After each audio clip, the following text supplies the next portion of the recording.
자, 마지막이다. 5일차, 뭐 제가 5회차라고도 얘기하고 5일차라고도 얘기하는데 5일차 한번 풀어볼게요. 23번 풀 겁니다. 이게 느꼈겠지만 번호 순서는 의미 없어요. 제가 그냥 막 섞어놨던 거라. 23번 보면 가다의 공통점으로 가장 적절한 건 물어보고 있는데 정답이 2번이거든.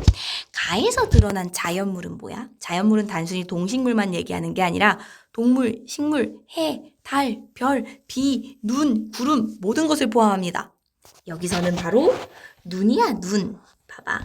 어느 먼 곳에 그리운 소식이길래 이 밤에 소리 없이 흩날리는 거야? 자, 뭐가 지금 내리고 있는 거야? 눈이 내리고 있는 거야. 그리운 소식, 눈을 그리운 소식에 빗대면서 눈이 내리는 모습을 보면서 무슨 이렇게 급하게 전할, 그리운 소식이라고. 이 한밤중에 내리고 있니? 라고 물어보는 거거든. 자, 이 눈을 통해서 우리가 알 수 있는 화자의 내면적 정서는 그 시절에 대한 그리움이야, 그리움. 눈 오는 밤의 정경 그리고 그림의 정서를 표현하고 있습니다. 서글픈 옛 자취, 과거의 옛 흔적들을 그리워하고 있는 것. 다음으로 나에서도요. 자, 여기서는 자연물 꽤 많이 사용되거든. 그 중에서도 눈에 띄는 게 있어. 뭐? 여기서도 눈이란 소재가 보이네. 자연물 보여요. 자, 옛날 할머니가 내 머리를 쓰다듬어 주시면서 그놈 눈동자가 초롱 같아 라고 말씀하신 적이 있었어. 자, 그 말씀하시던 바로 그 풍경. 창문 밖엔 뭐가 내려? 눈이 내려. 바깥엔 눈이 내리고 지금 이 과거를 회상하고 있는 오늘 밤에는 뭐가 내려? 눈이 내려. 눈은 과거 회상의 매개체가 되는 거야. 그래서 눈을 통해서 나는 어린 시절에 대한 그리움의 정서를 떠올리고 있는 거고. 자, 다음으로 우리 다도 한번 볼까? 여기서는 새로운 소재가 보인다. 눈은 안 보여? 뭐가 집중되고 있냐면 갈대라는 소재가 좀 눈에 띄죠. 흔들리지 않는 갈대가 되겠대. 즉 갈대라는 건 내가 되고 싶은 대상이야. 갈대의 특징은 어떠하냐면 흔들리지 않는다라는 특징을 가지고 있어. 즉 나는 의지를 다지고 있는 거야. 나 흔들리지 않고 갈대처럼 살 거야 라는 거. 그게 바로 내면적 정서인 거지. 내면적 정서가 단순히 기쁨, 슬픔, 화남, 분노 뭐 이런 것만 얘기하는 게 아니라 내 마음속으로 어떤 생각을 하고 있는가를 드러내고 있는 거야. 정답은 2번. 24번의 정답은 3번입니다. 이런 건 틀리면 안 된다. 자, 봐봐. 그리운 소식, 이거 뭐 표현한 거라고? 눈이라고. 서글픈 옛 자취인 양, 모모인 양, 이거 심지어 지규야, 지규. 지규법이 사용되어 흰 눈을 서글픈 옛 자취에 빗대고 있는 것. 추억의 조각, 뭐 얘기하는 거야? 눈 얘기하는 거야. 차단한 의상, 눈이라는 건 색깔이 하나죠. 흰색. 차분한 바로 그 색깔 흰색 옷 입고 하늘에서 내려 쌓여간다라는 거. 모두 다 눈의 보조관념인데요. C는 하얀 입김 절로 가슴이 메여. 이거 그냥 말 그대로 내 입김이야. 눈을 얘기하고 있는 게 아니야. 그러니까 3번 골라줘야겠지. 다음으로 넘어가서 25번입니다. 이거 25번 풀면서 선생님이 향토적이 뭐예요? 라고 물어본 사람 있는데 혹시 향토적이라는 거 모르면 반드시 개념 노트 10번씩 읽어라. 수업 시간에 진짜 많이 했어. 향토와 대조되는 개념은 도시예요, 도시. 향토는 사실은 고향이라는 의미를 담고 있는데 너희는 고향이 보통 서울, 경기잖아. 서울, 경기가 고향이면 안 돼. 고향, 시골이라고 한다고 막 너희 부산 생각하면 돼. 부산 도시다. 진짜 산골짜기. 이런 데를 얘기합니다. 시골, 고향적 의미를 나타내는 거야. 질화로가 뭐냐면 내가 그림을 잘 못 그리는데 약간 제법 잘 그렸어. 이렇게 생겼거든? 자, 요게 화롯대고 요 안에 숯이 있어. 불이 따끈따끈하게 떼지거든? 이 안에서 고구마도 구워 먹고 막 숯 뒤적거리면서 요 방도 좀 따뜻하게 데피고 이런 건데 너희 질화로 아파트에서 볼 수 있니? 없어. 질화로는 옛날에 그 초가집 같은 데서 살 때, 기와집에서 살 때, 옛날 집, 고기 살 때 피우던 거야. 그러니까 향토적 소재는 맞는 거죠. 질화로에서 환기된다라는 건 질화로를 통해 강조되는 질화로로 인해 생겨난 뭐 이런 정서는요. 밤알, 콩기름불, 실고추, 잎담배 등의 소재로 이어지면서 더욱더 이 정겨움을 느끼게 하는 거 맞는 설명. 그러나 한편으로는 향토적 소재는 사라지는 것에 대한 화자가 아쉬움 나타내는 것도 맞는 설명. 맞아. 오연에서는 홀로 눈을 밟고 가는 화자의 모습을 보면 자, 여기까지 찾을 수 있어. 다만 이제 나 홀로 눈을 밟으며 가고 있거든. 근데 고독하고 메마른 자신의 현실적 여건을 되돌아보고 새로운 삶의 자세를 모색하고 있는 게 아니야. 이 화자는 지금 어린 시절을 그리워하고 있어. 그래서 어린 시절을 회상하면서 고독해졌다가 아 그래 이제는 현실이지 난 현실을 걸어가야겠지 하면서 좀 아쉽긴 해. 아쉬움을 표현하지만 그렇다고 해서 그러면 난 이제 새로운 현실을 살아가겠어. 과거는 잊고 막 이런 장면이 아니란 말이야. 그래서 D는 적절하지 않고요. 1년 7년의 반복이 나옵니다. 자 1년 무슨 얘기하냐면 오누이들의 정다운 얘기엔 어느 집 질화로엔 밤알이 토실토실 있겠다. 이런 얘기가 나와. 2, 3, 4, 5, 6, 7 오누이들의 정다운 얘기엔 어느 집 질화로엔 밤알이 토실토실 있겠다. 그러니까 풍경이 좀 그려져. 여기 질화로가 있고 여기 오누이들로 그렇게 오누이가 앉아 있어. 그러면서 둘이 막 처음 막 오늘 학교에서 어쩌고 저쩌고 야 근데 네가 어쩌고 저쩌고 둘이 막 얘기하고 있으면서 요 안에 고구마가 아니라 밤을 넣어놨나 봐. 밤 넣으면서 막 요 얘기 들으면서 밤은 익어가고 하는 그 따스한 정겨운 풍경을 얘기하고 있고 요 과거를 그리워하고 있는 게 분명해. 그러니까 과거에는 지금은 이제 이런 풍경을 그려내기가 어렵잖아. 한 번 더 반복하면서 과거를 그리워하고 있는 것 맞는 설명. 다음으로 넘어가 볼게요. 26번. 다와 보기의 시적 화자가 나눌 내용으로 적절하지 않은 것. 요거 자꾸 아는 건데 저 있는 거 골랐어요. 이렇게 얘기하는 사람들은 아는 에다가 X 쳐놓는 연습하세요. 자, 그래서 보니까 다에서는 나의 지금 처한 이 역경을 모처럼 갈대처럼 흔들리지 않고 이겨내겠대. 이겨내겠다는 의지가 담겨 있어. 그러니까 이 1번 선지부터 보면 봐봐. 보기. 흐르는 것이 물뿐이랴. 우리가 저와 같아서 강변에 나가 삽을 씻으며 거기에 슬픔도 퍼다버려. 나 지금 상황이 슬프긴 하지만 이 슬픔의 감정 털어버릴 거야. 이런 거거든. 자, 그래서 보면 현실은 겨울강에서 세차게 부는 눈보라처럼 어려운 일이 있을 수도 있어. 근데 자, 흔들리지 않는 갈대처럼 이겨내야지. 얘기해. 맞아. 이게는 하긴 한데 나 너무 슬퍼. 흘러가는 강물 속에 삽을 씻으면서 슬픔도 퍼다버릴 수밖에 없는 이런 나의 슬픈 상황. 너도 비슷한 경험 있어? 그랬더니 나 새들은 날아가서 돌아오지 않고 강물은 흘러가서 흐느끼지 않는 이런 슬픈 상황 나 경험해봤어. 얘기하잖아. 하지만 나 희망은 잃지 않아서 나 끝끝내 갈 때가 되겠다라고 다짐하고 있거든.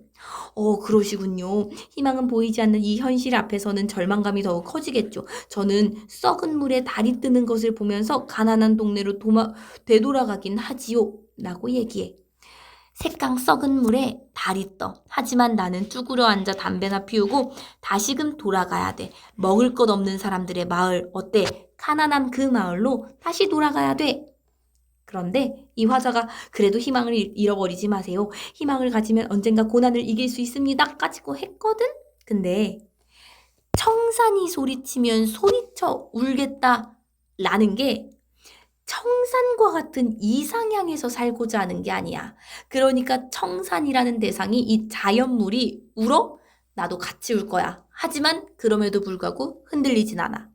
즉 상황이 힘들더라도 이겨내겠다라는 거지 청산은 나의 이상향 거기에 살고 싶어 이런 희망을 품고 뭔가 막 꿈을 꾸고 그런 게 아니에요. 적절하지 않은 건 5번. 27번으로 넘어갑니다. 가 나의 시어 중 보기에 밑줄 친 시어와 기능이 유사한 것. 이웃 안하게 다듬이 소리라고 얘기하는데 다듬이질이 뭐냐면 보통 집에다가 이런 돌 엄청 생각보다 두꺼워. 한 이 정도 두께 되거든? 이 정도 돌을 놔두고 그 다음에 몽둥이를 두 개를 이렇게 놔둬요. 여기다가 뭐 놔두냐면 다행히 사람은 아니고 자기 옷감을 여기다 옷 빨래한 걸 여기다 놔둬. 약간 좀 다 마르긴 했는데 약간 촉촉한 상태. 스프레이 착착착 뿌린 상태. 그 옷을 여기다 놔둔 다음에 다듬이를 탁탁탁탁탁탁탁 이거 두들기잖아. 둥딱둥딱 두들기면 딱 이렇게 개어놓은 대로 자국이 쫙 생기고 그 다음에 여기 막 쭈글쭈글했던 주름은 쫙 펴져. 지금이 약간 다리미질과 비슷한 역할을 하는 거죠. 근데 지금이야 다리미질하지 누가 돌멩이를 다듬이질을 하니. 다듬이질하면 층간소음으로 연락 와.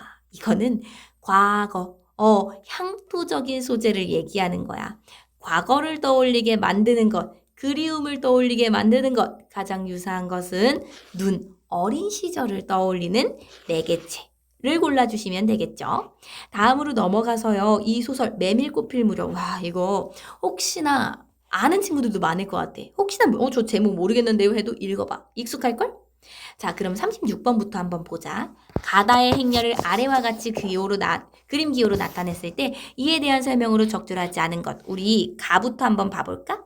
가는 길이 좁은 까닭에 세 사람은 나귀를 타고 이렇게 외줄로 늘어섰대. 조금 더 읽어봐야 될 것 같지? 방울소리가 시원스럽게 딸랑딸랑 메밀밭계로 흘러간다. 앞장선 사람 누구라고? 여기가 앞이야? 앞장선 사람이 허생원.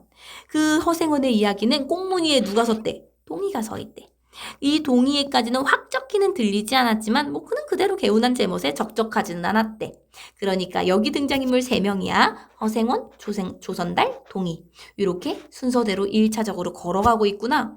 자, 근데 왜 이렇게 걸어가게 됐냐면 한번 봐봐봐. 보면 대화까지는 70리의 밤길, 고개를 둘이나 넘고 개울을 하나 건너고 벌판과 산길을 건너야 한다. 길은 지금 긴 산허리에 있다. 블라블라블라 얘기하면서 여기 나오네. 길이 좁은 까닭에. 어때? 공간적인 제약에서 비롯한 거? 맞는 설명이지. 다음으로는 나를 한번 봐볼까? 나로 쭉쭉쭉쭉쭉 넘어가 보니까 여기 나와. 꽁무니의 동이도 앞으로 나서 나귀들은 가로로 늘어섰대. 아, 그래. 이제 공간이 좀 넓은 공간이 나왔어. 그러니까 뒤에 서 있던 동이가 요렇게 나와서 이제 거의 아이돌 댄스 대형 옮기는 것 같지 않아? 가로로 늘어섰대. 나의 행렬은 대화 참가자 1명, 2명, 3명 수의 영향을 미치고 있어. 그 다음에 달을 볼까? 다에서는 나귀와 조선달은 재빨리 건넜으나, 자, 조선달은 여기 냅다 건너갔어. 이거 조선달이라고 했지? 그런데 동이는 여기 허생원과 동이는 허생원을 지금 붙드느라고 훨씬 멀리 떨어지게 됐대. 그래서 행렬은 요 강을 건넌 사람, 아직 못 건넌 사람 두 부분으로 나뉘고요.